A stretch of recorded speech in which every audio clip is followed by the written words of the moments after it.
7 लोग 1995 से बंद, कपड़ा आईडी आगे और एक साथी 1997 से बंद है। अब आप लगाइए कि एक को 25 साल, जो बाकी और हैं उनको 27 साल 7 लोगों को, और एक व्यक्ति को 32 साल हो गए। मतलब कोई सीमा भी होती है।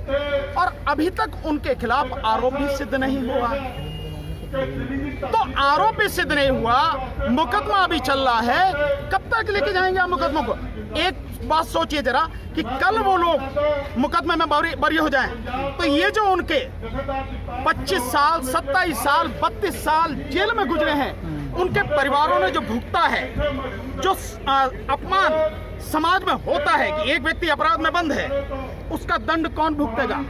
कौन है उसके लिए जिम्मेदार? किसकी जिम्मेदारी? कौन मुआवजा देगा? जबकि कानून कहता है, आप अगर देखें संविधान को पढ़ें तो पुलिस अगर पकड़ के ले जाती है 24 घंटे के अंदर उसको कोर्ट में पेश करना पड़ता है। अगर नहीं पेश करेगी, इलीगल कस्टडी हो जाएगी, गैर कानूनी जो कस्टडी हो जाएगी। और इसके अलावा अगर 90 दिन या जैसे भी कानून की व्यवस्था है 60 दिन के अंदर चार्जशीट पेश नहीं की जाएगी तो टेक्निकल ग्राउंड पर उसको छोड़ा जाएगा, वो गैर कानूनी उसकी जो है कस्टडी हो जाएगी। और यहाँ 25 साल से लेकर 32 साल तक लोगों को जेल में बंद किया हुआ। अन्याय की कोई सीमा? क्या ये अदालतों को दिखाई नहीं देता? क्या ये सरकार को दिखाई नहीं देता? क्या कोई ऐसा नियम नहीं बनाना चाहिए? क्या कोई ऐसी कमेटी नहीं बनानी चाहिए ताकि जिसकी सारी जो सजा वगैरह है उसके हिसाब से उसको तुरंत रिहा किया जाना चाहिए जैसे वो खत्म हो जाए? लेकिन सवाल आप पर ये बनता है कि जगतार सिंह जी पे सिटिंग सीएम की हत्या करने का आरोप है। यदि कारण कोई भी रहा हो, क्या हत्या एक सोल्यूशन है? क्या एक कारण कुछ भी हो, हत्या ठीक है क्या? आरोप सिद्ध हुआ है क्या? अभी जो आप कह रहे हैं, आप ये कह रहे हैं कि उन्होंने हत्या की है? नहीं, आप यही कह रहे हैं कि एक मुख्यमंत्री आरोप बोला मैंने भी। मैं ये कह रहा हूँ कि क्या आरोप, मैं वही कह रहा हूँ कि क्या आरोप सिद्ध हुआ? आरोप सिद्ध नहीं हुआ। और कानून हमारा कहता है कि चाहे 100 के 100 गुनहगार छूट जाए, वो एक व्यक्ति के में कोई फर्क नहीं पड़ता है, करता है वो कहता है कि चाहे 100 के 100 गुनहगार छूट जाएं, लेकिन एक भी बेगुनाह को सजा नहीं होनी चाहिए।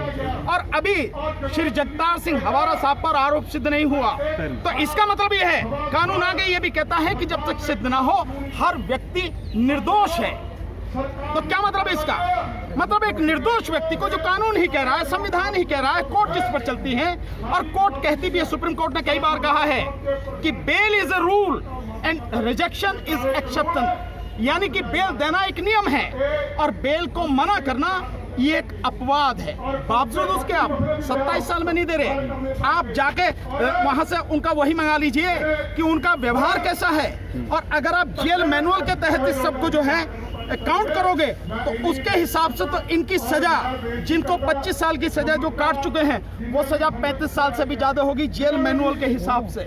आप देखो उसे जरा पढ़ के, क्योंकि उसमें जैसे बोलते हैं ना आम भाषा में, दिनों रात काउंट होते हैं, तो इसी तरह से। और दिनों रात काउंट होने का मतलब यह है, अगर 1 साल कोई व्यक्ति जेल में सजा काट रहा है तो लगभग मानिए कि 3 महीने और उसमें जोड़ जाते हैं, यानी उसने 1 साल के हिसाब से वो 15 महीने की सजा उसने काट ली है। जिस तरह से बिल्किस बानो के 11 दोषियों को रिहा किया गया, इससे पहले सांसद प्रज्ञा ठाकुर को रिहा किया गया, इसको कैसे देखते हैं? निश्चित रूप से ये भेदभाव है भाई। उसी के संबंध में ये सारी चीजें हैं कि एक तरफ आप ऐसे अपराधी को रिहा कर रहे हो जो बाकायदा बम अटैक में, बम के हमले में अपराधी, और उस पर जब सारी चीजें हो गई, जब मुकदमा चल रहा है, उसके बाद उस टाटा के केस जो उसको खत्म किया जाता है, फिर उसको छोड़ा जाता है, फिर उसको एमपी बनाया जाता है। एक तरफ वो है, और दूसरी तरफ वो हैं, वो लोग 11 लोग हैं जिन्होंने 5 महीने की गर्भवती महिला के साथ में सरेआम गैंग रेप किया, उसके परिवार के 13 लोगों की हत्या की, 3 साल की बच्ची को पूरी तरह से मारा। उनको आपने छोड़ दिया, कह रहे हैं कि आप उनका व्यवहार अच्छा है, ब्राह्मण थे संस्कारी। आपने जगतार सिंह हवारा साहब का व्यवहार देखा है? वहाँ हर कोई व्यक्ति जेल में उनको सम्मान देता है, उनकी बात को माना जाता है, उनका व्यवहार इतना अच्छा है। तो अगर व्यवहार से काउंट करते हो तो उन्हें क्यों नहीं छोड़ा? नहीं, वो संस्कारी थे ना, जो बलात्कारी थे। जाति और धर्म से कोई संस्कारी नहीं होता। संस्कारी होता है अपनी शिक्षा से, अपने संस्कार से, अपने आचरण से, और वो सामने दिखता है। और ये जाति, और इससे जो साफ ही बात हो रही है कि इस देश में कहने के लिए संविधान है, कहने के लिए कानून है, लेकिन जो लागू हो रहा है वो मनुवादी कानून ही लागू हो रहा है। तभी ब्राह्मण की बात आई। मैं आपको दिखा सकता हूँ इतने ब्राह्मण जो अपराध में जिनका कोई मुकाबला नहीं है।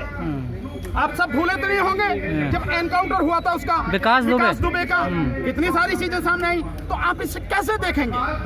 कोई भी व्यक्ति जाति और धर्म से संस्कारी नहीं होता।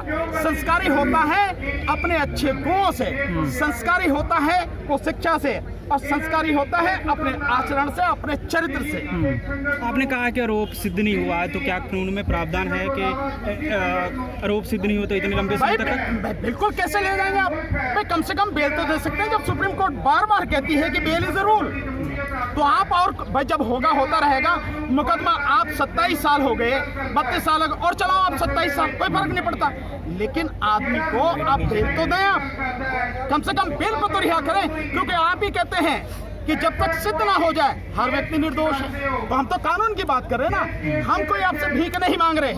यहाँ पे जितने भी लोग हैं कोई किसी से भीख नहीं मांग रहा। यहाँ पे सिर्फ संविधान ईमानदारी से लागू हो, संविधान के तहत कानून काम हो, सिर्फ इसी बात की मांग हो रही है, इसी बात के लिए आवाज उठाई जा रही है। बंदी सिखों की रिहाई की बात कर रही है, दूसरी ओर बिल्किस बानो के अपराधियों को रिहा कर दिया गया। सरकार का कैसा दोहरा खेल है ये? देखिए, इसीलिए तो ये सब लड़ाई लड़नी पड़ रही है। अगर सरकार का चरित्र दोहरा नहीं होता, सरकार ईमानदार होती कानून के प्रति, संविधान के प्रति, तो वो न्याय होता। और ये तो और बड़ा जघन्य अपराध, मैं इसे रिहाई भी नहीं कहूंगा, ये तो बहुत बड़ा जघन्य अपराध सरकार ने किया है उन 11 के 11 को छोड़ के। जबकि वो गुजरात सरकार ही कहती है 2018 में उसने एक कानून बनाया है कि जो रेप और हत्या के बलात्कारी हैं, अपराधी हैं, उनको 30-35 साल से पहले नहीं छोड़ा जाएगा। आपने 18 साल में छोड़ दिया उनको। तो ये जो दोहरा चरित्र है या कानून का जो दोहरा रंग ये सरकार अपना रही है, उसी के प्रति लड़ाई है, उसी के लिए संघर्ष है। सरकार को क्या डर हो सकता है कि सरकार को क्या डर हो सकता है? देखिए, सरकार के लिए जो डर है वो डर बहुत साफ है। ये जो लड़ाई है, ये जो सारी चीजें, ये राजनीतिक बंदी है। एक व्यक्ति, आप सोचिए, कल्पना कीजिए, एक व्यक्ति जिसको जत्थेदार बनाने के लिए 10 लाख लोग आए, वो अगर ये बात कहते हैं कि ये हमारा जत्थेदार है, उसके प्रति और कितने लोग होंगे? आप समझिए कि मैं तो बहुत साफ कह सकता हूँ, अगर वो बाहर आ जाते हैं तो पंजाब में उनके अलावा कोई नहीं होगा, सारी सरकारों का सुपर तो ये सब कुछ राजनीतिक और सियासी सर होना एक व्यक्ति की अच्छाई दिखाता है, तो फिर तो मोदी जी और अच्छे आदमी हो गए। नहीं, मोदी का जन समर्थन का आप बता रहे, मोदी का तो आज की तारीख में 2% आदमी पसंद नहीं करते। आप किस हवा में रह रहे हो? मोदी की लोकप्रियता खत्म हो गई, मोदी की लोकप्रियता खत्म हो गई, आपको पता हो तो होना हो। सर, इंटरनेशनल लेवल पे इस देश की मिट्टी पिट रही है तो प्रधानमंत्री की मिट्टी पहले पिटती है, ये आपको पता सर। डॉक्टर स्वामी कह रहे हैं बाबा साहब डॉक्टर अंबेडकर ब्राह्मण थे। कौन?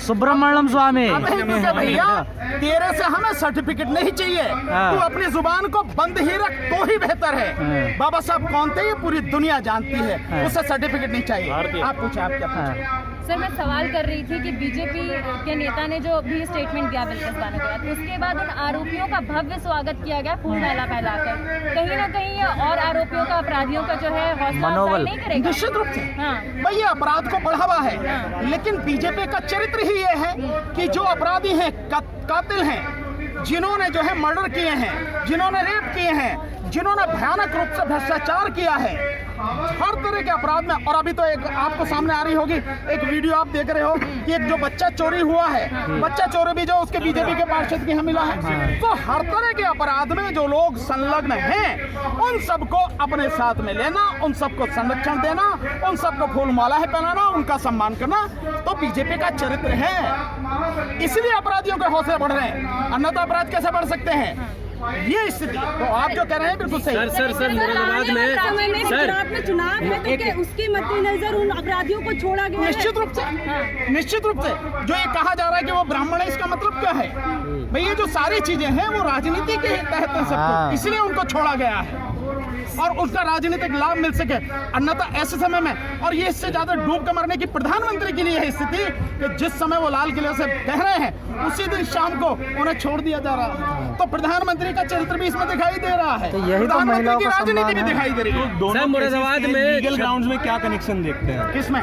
दोनों केस के बिल्किस बानो और देखिए, इनके हम केस बहुत सिंपल सी बात है, वो बहुत ही जघन्य अपराध है बिल्किस बानो के साथ जो हुआ है, उसमें तो किसी हालत में माफी देने की जरूरत है ही नहीं, और कानून भी कहता है कि उसमें मिल नहीं सकती उनको माफी इस तरह से जो दिया गया है। लेकिन उनको भी आप माफ कर रहे हैं, तो आपकी देश में अपराध बढ़े इसके प्रति या अपराध रुके इसके प्रति आपका चरित्र सामने आ जाता है सर। तो आपकी दोहरी नीति, दोगली नीति कि कहेंगे कुछ करेंगे कुछ, वो सामने आती है। और ये सामने आती है कि आप अपराध को रोकने के लिए नहीं, अपनी राजनीति के लिए। बेशक कितनी अपराधी जो है आपके साथ में आ जाए, अपराध कितना बड़ा उससे कोई आपको फर्क नहीं पड़ता। सर, मुरादाबाद में घर में नमाज पढ़ने को लेकर 26 लोगों पर मुकदमा हुआ है, कैसे देखते हैं? भाई मैं समझता हूँ कि इस विषय में जो है संघर्ष करना चाहिए, इससे ज्यादा और क्या होगा।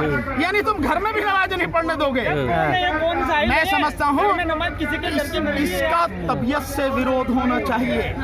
अगर आप विरोध नहीं करोगे तो आपके अधिकार। लेकिन 100 लोग इकट्ठे हो रहे हैं ना सर उस घर में, वो 100-150 लोग इकट्ठे क्या हो फर्क गए। पड़ता है? मैं कह रहा हूँ 1000 लोग इकट्ठे हो गए, भाई वो किसी तरह से अव्यवस्था तो नहीं फैला रहे।